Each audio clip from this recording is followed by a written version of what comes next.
Seminar आपका civil services की तैयारी करने के लिए कराया जा रहा है। आजकल एक ट्रेंड चला है, कोई भी जब सेमिनार शुरू करते हैं तो एक बार पूछते हैं, हाउ इज द जोश? पूछना ठीक है, अच्छा लगेगा, ठीक है, बढ़िया है। खैर अभी बात। गुड मॉर्निंग दोस्तों, स्वागत है आप सभी का एक नए व्लॉग में। दोस्तों इस वक्त हम मौजूद हैं बंसल इंस्टीट्यूट में। दोस्तों आप सब लोग जब सीतापुर रोड से लखनऊ की दिशा में आएंगे तो राइट हैंड की तरफ बंसल इंस्टीट्यूट पड़ेगा। जब आप लोग लखनऊ से सीतापुर की दिशा में जाएंगे तो लेफ़्ट हैंड की तरफ बंसल इंस्टीट्यूट पड़ेगा। दोस्तों जैसा कि आप सभी को मालूम होगा, हमारे ध्येय IAS इंस्टीट्यूट में IAS PCS की प्रिपरेशन कराई जाती है, तो उसी को लेकर के हमारा जो सेमिनार है ये बंसल इंस्टीट्यूट में होगा। तो आप सभी को फुल वीडियो बंसल इंस्टीट्यूट की दिखाएंगे। सेमिनार में क्या कुछ होने वाला है वो भी आप सभी को आज के इस व्लॉग में देखने को मिलेगा। तो फटाफट से आप लोग हमारे YouTube चैनल को सब्सक्राइब कर लीजिए और साथ में बेल आइकन को भी प्रेस कर लीजिए, जिससे कि जब मैं कोई न्यू व्लॉग अपने YouTube चैनल पर अपलोड करूं तो उसका नोटिफिकेशन आप सभी लोगों से मिस ना होने पाए। तो दोस्तों बिना देरी किए हुए चलते हैं अपने सेमिनार वाले रूम के अंदर और बैक कैमरे से छोटा सा रिव्यू सेमिनार रूम का दिखाते हैं। दोस्तों इस वक्त हम आ चुके हैं सेमिनार हॉल नंबर 1 के पास। चलते हैं अंदर और अंदर से आप सभी को छोटा सा रिव्यू सेमिनार हॉल का कराते हैं। तो हम इस वक्त आ चुके हैं सेमिनार हॉल नंबर 1 के अंदर। दोस्तों आज के इस वीडियो में आप सभी को ये बताया जाएगा कि आप लोग सिविल सर्विस की तैयारी कैसे करें, और ये सब जो जानकारी है ये आप सभी को हमारे ध्येय IAS इंस्टीट्यूट की दीप्ति मैम देंगी। तो वीडियो काफ़ी आप सभी के लिए इम्पोर्टेंट होने वाला है। तो आज के इस वीडियो को आप लोग अंत तक ज़रूर देखिएगा और लोगों में ज़्यादा से ज़्यादा इस वीडियो को शेयर कर दीजिएगा, ताकि सब लोगों को पता चल सके सिविल सर्विस की तैयारी कैसे की जाती है। तो बने रहिए वीडियो के अंत तक। आपके लिए इकट्ठा हुए हैं और ये सेमिनार आपका सिविल सर्विसेज की तैयारी करने के लिए कराया जा रहा है। यहाँ पर दीप्ति मैम आपके पास यहाँ पर सेमिनार में उपस्थित है और वो आपको सिविल सर्विसेज की तैयारी कैसे करनी है, कैसे आपको GK या इंग्लिश वगैरह तैयार करना है, उसके बारे में जानकारी देंगी। ठीक है, तो आप लोग शांति के साथ बैठे रहिएगा और चीज़ों को सुनिएगा। बहुत से बच्चे हैं जो प्रोग्रामिंग वगैरह में ज़्यादा इंटरेस्ट नहीं लेते हैं, थोड़ा सिविल सर्विसेज की तैयारी कर रहे हैं, तो उन बच्चों के लिए बहुत ही अच्छा होगा। और शायद यहाँ पर ऑनलाइन या ऑफलाइन दोनों ही मोड होंगे मैम के पास, तो आप लोग उसको ज्वाइन कर सकते हैं। ठीक है,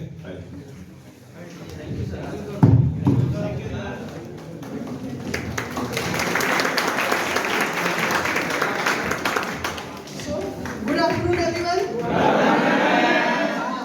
आजकल एक ट्रेंड चला है, कोई भी जब सेमिनार शुरू करते हैं तो एक बार पूछते हैं, हाउ इज द जोश? पूछने की जरूरत मुझे लग ही नहीं रही आज, इतना ज्यादा हाई आप लोगों का लग रहा है, देख के बहुत अच्छा लग रहा है। क्या एक एक करके क्या बोल रहे हो? सब साथ में बोलोगे क्या? अच्छा ठीक है, अच्छा लगेगा, ठीक है, बढ़िया है। खैर अभी बात हम लोग शुरू करते हैं। जैसा कि आज का सेशन आप लोग समझ ही गए होंगे, करियर गाइडेंस प्रोग्राम है ना, और सिविल सर्विसेज के बारे में जानकारी की बात हम लोग आज करेंगे, मोटा मोटी की क्या है सिविल सर्विसेज। और बहुत सारे लोगों को इस चीज के बारे में शायद पहले से इंफॉर्मेशन भी होगी, कुछ कुछ जानकारी भी होगी। ठीक है, तो बात शुरू करने से पहले कुछ चंद पंक्तियां निदा फाजली साहब की मैं सुनाना चाहूंगी, आपको सुनी भी होगी। सफर में धूप तो होगी, सफर में धूप तो होगी, वाह वाह, जो चल सको तो चलो, सभी है भीड़ में यहाँ, तुम भी निकल सको तो चलो।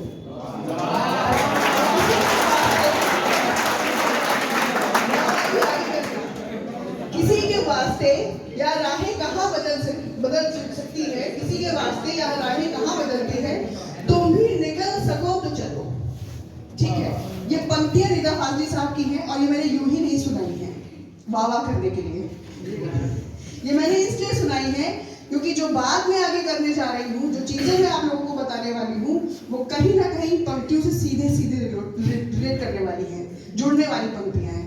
क्योंकि सिविल सर्विसेज को अगर हम मोटा मोटी तौर पर देखें तो एक बड़ा कंपटीशन है ना? मानते हो कि नहीं मानते हो? कितने लोग मानते हैं कि ये बहुत बड़ा कंपटीशन है और ये भी कहा जाता है कि दुनिया का सबसे टफेस्ट एग्जाम है? कितने लोग मानते हो?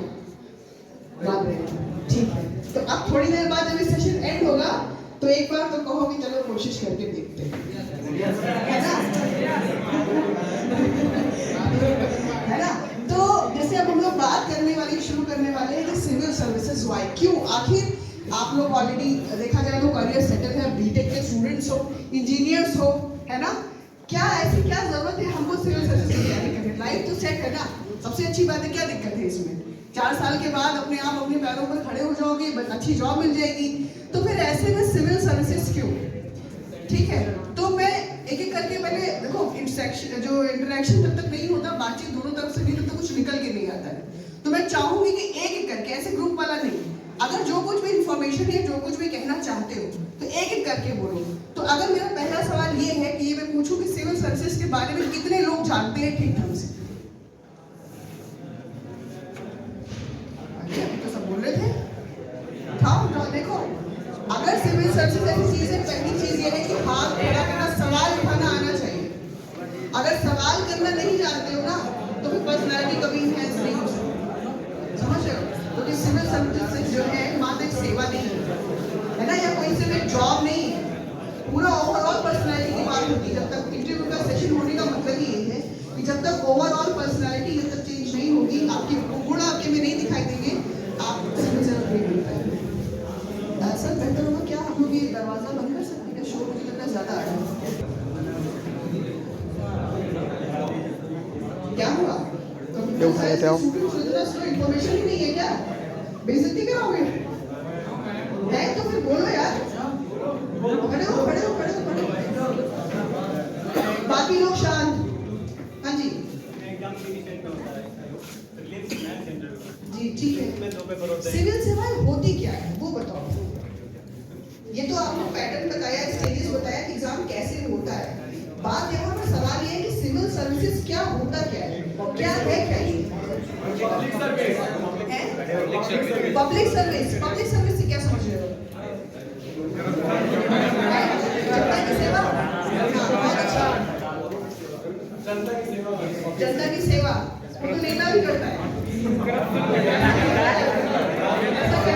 सेवा करने के लिए विदाउट स्पेशल राइट मैं पॉलिटिशियन नहीं कर सकता मैं, बट यूपीएससी के जो थ्रू मैं बाई स्पेशल राइट है वो अपने राइट के अनुसार करता हूं। बिल्कुल, बहुत बढ़िया। क्या नाम है आपका? आदित्य सिंह।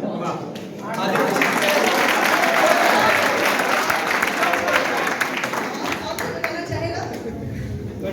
है? और कोई पीछे से कोई बताना चाहेगा क्या है सिविल सर्विसेज? शायद अभी इतना हल्ला मचा रहे थे, कोई पूछा हो क्या? कोई बोलेगा क्या है? बस सुनोगे क्या मुझे केवल आज कि मैं बताऊंगा, सुन के चले जाओगे? है? अच्छा ठीक।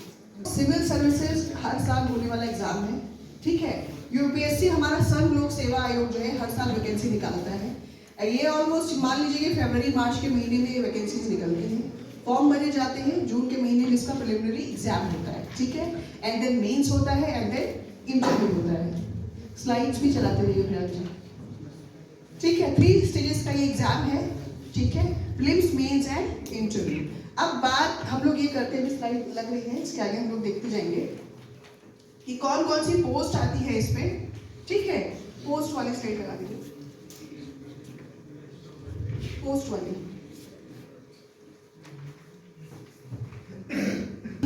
इसमें जो मोटा मोटी वैकेंसीज हैं यूपीएससी से जो भी निकलती हैं, उसमें आईएएस, आईपीएस एंड आईआरएस की वैकेंसीज निकलती हैं, ठीक है। इसके अलावा और भी तमाम सारी पोस्ट होती हैं। जिन पोस्ट का चार्म है वो ये 3 पोस्ट है, ठीक है, जो मामूली लोगों में लगता है कि ये मुझे मिल जाए। और जो राज्य लोक सेवा आयोग है वे भी अपने समय समय पर वैकेंसीज निकालते रहते हैं। जैसे हमारा यूपीपीएससी है, उत्तर प्रदेश लोक सेवा आयोग, इसकी भी वैकेंसी लगभग इसी समय निकलती है। जैसे इस बार अभी 2023 का भी आने वाला है, 24 का आने वाला है, अभी शायद जनवरी में आ जाएगा। एग्जाम भी शायद डेट फिक्स है, 17 मार्च के आसपास होना है उसको। तो यहाँ से जो वैकेंसीज आती हैं, इसमें देखिए एसडीएम, डीएसपी की वैकेंसी है, एआरटीओ,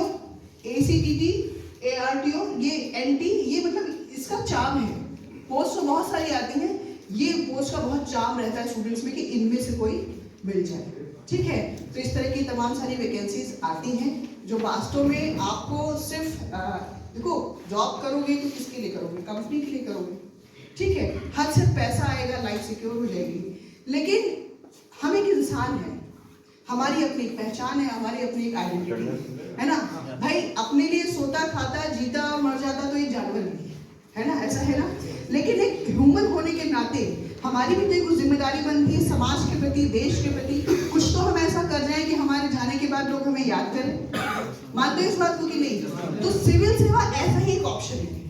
यहाँ अपने लिए तो जो कुछ करते हो लाइफ सेफ हो जाती है, अपने परिवार के लिए कर लेते हो, लेकिन यहाँ पे आप कर पाते हो अपने समाज के लिए, अपने गांव के लिए, अपने देश के लिए।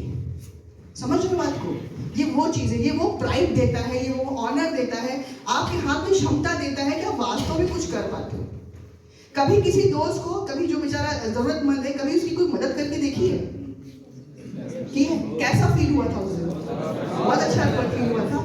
लेकिन यदि उसी दोस्त की जो क्या बोलते हैं मदद आपको रोज करनी पड़ जाए, कितने दिन कर पाओगे? और ऐसे कई सारे दोस्त आपके हो जाएं, कितने दिन मदद कर पाओगे उनकी? एक लिमिटेशंस है ना, एक सीमा है, उसके बाद तो नहीं कर पाओगे। कह रहे यार तुम्हारी मदद करते करते तो मैं सड़क पर आ जाऊंगा, यही तो बोलते हो, यही बात होती है ना। लेकिन अगर आप कुछ करना चाहते हो अपने देश के लिए, अपने समाज के लिए, अपने लोगों के लिए, और आपके पास वो क्षमता आ जाए, वो पावर आ जाए, वो शक्ति आ जाए, तो फिर क्या, इससे अच्छा क्या हो सकता है? मानते हो इस बात को कि नहीं? तो सिविल सेवा आपको वही देता है, आपको वही क्षमता देता है, वही शक्ति देता है, वही पावर देता है। और पूजा किसकी होती है? शक्ति की होती है। और प्राचीन काल से ही होता चला रहा है। जब तक आपके पास क्षमता है, शक्ति है, आप पूजे जाएंगे। तो सिविल सेवा से बेहतर कोई विकल्प नहीं हो सकता। और अगर सिर्फ एक एग्जाम्पल से समझाऊं, आप सड़क पर कहीं जा रहे हो, ट्रैफिक सिग्नल पर आपकी गाड़ी रुकती है, ठीक है। एक बच्चा आता है, आपकी गाड़ी पहुंच रहा है, उसमें से एक आ रहा है कि भाई गुलाब के फूल ले लो, ले जाओ। होता है ऐसा कि नहीं होता है? आप बहुत चिंतित हैं अपने समाज के प्रति कि बताओ इतना छोटा बच्चा और ये काम कर रहा है, आपको क्या होगा? हद से अगर आप कुछ करना चाहोगे, ऐसे पिछले दिनों कई एग्जाम्पल्स भी देखने को मिले, हद से अगर आप क्या करोगे? सेल्फी लेके यूट्यूब पे डाल दोगे, फेसबुक पे डाल दोगे, सोशल मीडिया पे डाल दोगे, यही तो करोगे। लेकिन क्या वास्तव में ऐसा करने से कुछ मदद हो सकती है उसकी? ये हो सकता है कि हाँ, कुछ लोगों का ध्यान उस तरफ चला जाए, इससे ज्यादा तो नहीं कुछ कर पाओगे। और वो लोग ध्यान जाने के बाद कितना कर पाएंगे ये उन पर निर्भर करता है। लेकिन यदि आप उस जगह के पावर में व्यक्ति हो, डीएम हो, एसडीएम हो, आपके हाथ में क्षमता हो, तो ऐसे बच्चों के लिए क्या कर पाओगे? वास्तव में कुछ कर पाओगे। मानते हो इस बात को कि नहीं? सिविल सेवा वही है, ठीक है। वही क्षमता, वही शक्ति, वही ताकत आपको देती है, जहां आप अपनी पहचान तो बनाते ही हो, समाज में, देश में, लोगों के लिए कर जाते हो कुछ ना कुछ, और अपने लिए तो करते ही करते हो, ठीक है। तो मुझे लगता है कि बहुत सारे करियर विकल्प में से ये एक बेहतर विकल्प हो सकता है। भाई जॉब कर लोगे, कल को हो जाओगे भाई कंप्यूटर, एक जगह बैठे सारी चीजें चल रही है, मानते हो इस चीज को कि नहीं? लेकिन उसमें क्या आपकी अपनी कोई पहचान बन पाएगी? कुछ नहीं कर पाओगे। मैंने क्या कहा, ज्यादा से ज्यादा अपने देश के लिए, अपने समाज के लिए, अपने लोगों के लिए चीजें कर पाओगे, यही तो होगा। तो वही हमें करना है कुल मिला के, ठीक है। आज ऐसा लग रहा है कि समय हम लोगों के साथ नहीं, कभी लाइट जा रही है, कभी कुछ हो रहा है। खैर हम लोग ऐसे ही बात करेंगे, है। उसके बाद आपको एक पर्टिकुलर कैडर मिलता है, उस कैडर के अकॉर्डिंग आपकी यात्रा शुरू होती है। तो पहले जब शुरू होता है तो आप सबसे पहले एसडीएम रैंक पर जाते हो, 4-5 साल यहाँ काम करते हो, ठीक है। चीजें आगे बढ़ती हैं, उसके बाद एडीएम, एलडीएम, ठीक है। और ये सब होते होते आपको बीत गए हैं 15 साल, ट्रांसफर होते होते, चीजें होते होते 15 साल तकरीबन बीत जाते हैं। और उसके बाद पोस्ट आती है स्पेशल सेक्रेटरी, स्टेट में एक पोस्ट है, ठीक है। एंड इसके बाद divisional commissioner, principal secretary and chief secretary and then cabinet secretary, ठीक है। आपको ये तो पता है कि शासन चला रहे हैं कौन? डीएम साहब जिले का, लेकिन किसी के हाथ में कमांड तो होगी ना सारे डीएम की, ऑल ओवर इंडिया की, तो वो कौन है? Cabinet secretary.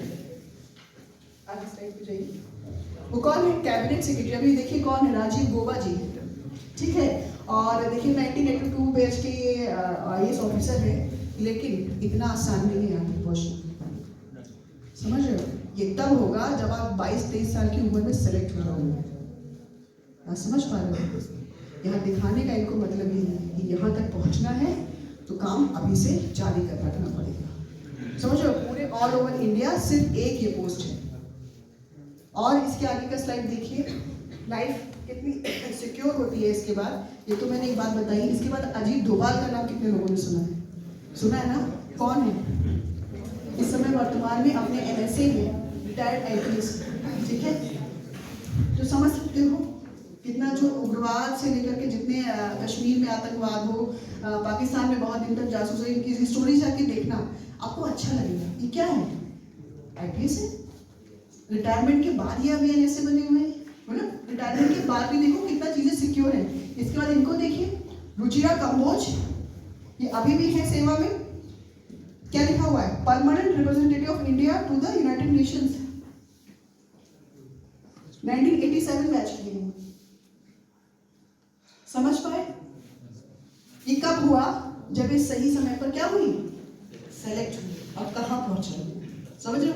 देश का प्रतिनिधित्व कर रहे हैं। आप इनको देखिए, S जयशंकर, सुना है नाम? कैसा फील, कैसा हो रहा है? अच्छा लग रहा है? तो सोचिए, इनको हम लोग रोज देखते हैं। ये हम लोग का सपना होना चाहिए, दिमाग में होना चाहिए कि यार इसी दिन तो आए जब यहाँ तक पहुंचे। बात समझ रहे हो? तो ये चीजें ये तब पूरा होगा जब आज से लगोगे, ठीक ढंग से सपनों को देखोगे। क्योंकि देखो, ये जो घर, बंगला, गाड़ी, ये कुछ दिन का है। 6 महीने बाद बोर हो जाओगे, बोरियत होगी, यार कोई दरवाजा खोलेगा तब उतरने को मिलेगा। बंधन में फील करो, है ना? कुछ दिन, साल, 6 महीना, इससे ज्यादा कचाव नहीं होता है। मजा तब आता है जब आपके अंदर कुछ करने का जज्बा होता है, तब अच्छा लगता है कि यार बहुत अच्छा लगा मुझे यहाँ तक पहुंचना। आज समझो, खुद से कोशिश करनी होगी तब यहाँ तक ये पहुंच पाते। तो ये तो मैंने कुछ एग्जाम्पल बताए, क्योंकि सारे यहाँ बता पाना पॉसिबल नहीं है। बहुत सारे अधिकारियों की ऐसी कहानी आप जो सर्च करोगे तो मिल जाओगी, जहां उसने अलग से हट के चीजों के लिए काम किया और लोग जानते हैं उनको। समझ पाए? तो ये चीज है। Next slide please. अब बात आती है कि यार हम लोग इंजीनियर्स हैं, हमसे हो पाएगा? ये तो ह्यूमैनिटीज का सेक्शन से ह्यूमैनिटीज वाले सेलेक्ट होते हैं, ठीक है। प्रीवियस ईयर रिजल्ट उठा के देख लो, 64% का रेशियो है इंजीनियर्स के सिलेक्शन का। नेक्स्ट स्लाइड में जाइए, देखिए क्या लिखा हुआ है। 5 साल से इंजीनियरों का दबदबा, और खास तौर पे कहां से? यूपी से। तो मजाक तो नहीं है। इसका मतलब तो ये हुआ कि ये सिर्फ भ्रम है कि ह्यूमैनिटीज वाले ही क्या करेंगे? यूपीएससी निकाल सकते हैं। ये हर कोई निकाल सकता है, हर कोई कर सकता है। गेम किसका है? सारा स्ट्रैटेजी का। बात समझ पाए? एग्जाम क्या है? मुश्किल नहीं है, और आप लोगों के लिए तो बिल्कुल भी मुश्किल नहीं है। जितना मैं आप लोगों को समझ पाई हूँ, जितना मैं आप लोगों को जान पाई हूँ, उतने में। Next slide please. मैं दिखाती हूँ आप लोगों की क्यों आपके लिए आसान है, क्या ऐसी खूबियां हैं। अगर मैं कहूँ कि पहले आप लोग बताओ कि आपकी क्या खूबियां हैं, जानते हो? देखो क्या है, जैसे आप अपनी ताकत को जान जाते हो ना, तो क्या हो जाता है, आपको समझ पाते हो कि कैसे इस प्रॉब्लम को चैलेंज कर सकते हैं।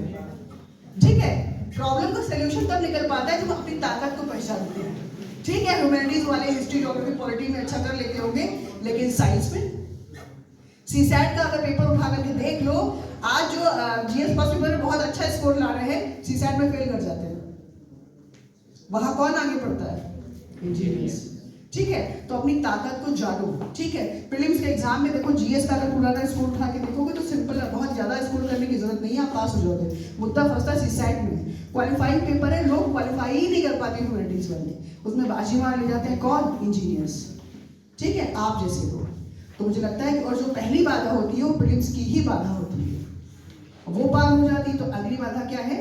मेंस है। मेंस, इसको भी स्टेज मान सकते हैं, बाधा कहना तो अच्छी बात नहीं है, हम इसको मान सकते हैं। और वहां पर खूबी क्या है? अब आपको ह्यूमैनिटीज वालों को लिखने की आदत होती है, बहुत अच्छा लिखते हैं, सारी चीजें। नहीं, देखो आपकी खूबी क्या है?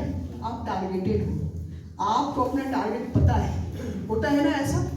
जानते हो सारी खूबियां कि आज पहली बार जान रहे हो अपने बारे में, कभी सोचे? तो ये था छोटा सा व्लॉग बंसल इंस्टीट्यूट से।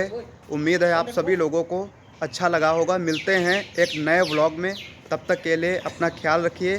धन्यवाद।